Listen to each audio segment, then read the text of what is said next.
Good morning, boys and girls. The last type of folktale that we are going to talk about before you spend some time identifying different folktales are fairy tales. And so today we're going to take a deeper look at what a fairy tale is and some of the characteristics of it.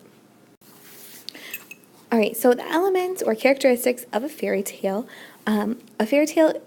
is a make-believe story, and it was originally written for children, and it talks a lot about magic and enchantment.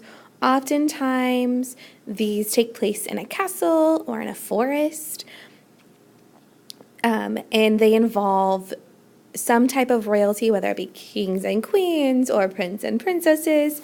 And there's always a wicked character, a character that is evil.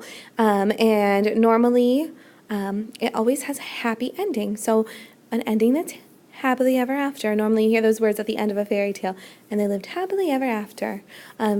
Also, fairy tales normally start out as once upon a time.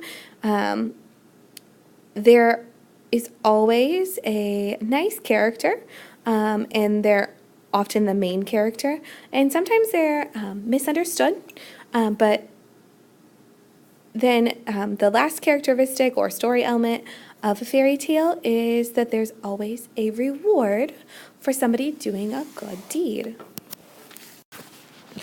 So I am almost positive that all of you have heard of this story, Cinderella, before, but believe it or not, Cinderella is a folktale, and it has been passed down from generation to generation, and then it got made into a book and into a movie, and so Cinderella is something that we are all very familiar with. But if you think about the story of Cinderella, it starts out as once upon a time, and it has an evil character, which is Cinderella's evil stepmother, as well as her stepsisters, who are not very nice to her, and then it has a Prince Charming who ends up coming along and saving Cinderella and making her his princess. So those are just some of the story elements that Cinderella has that make the story a fairy tale.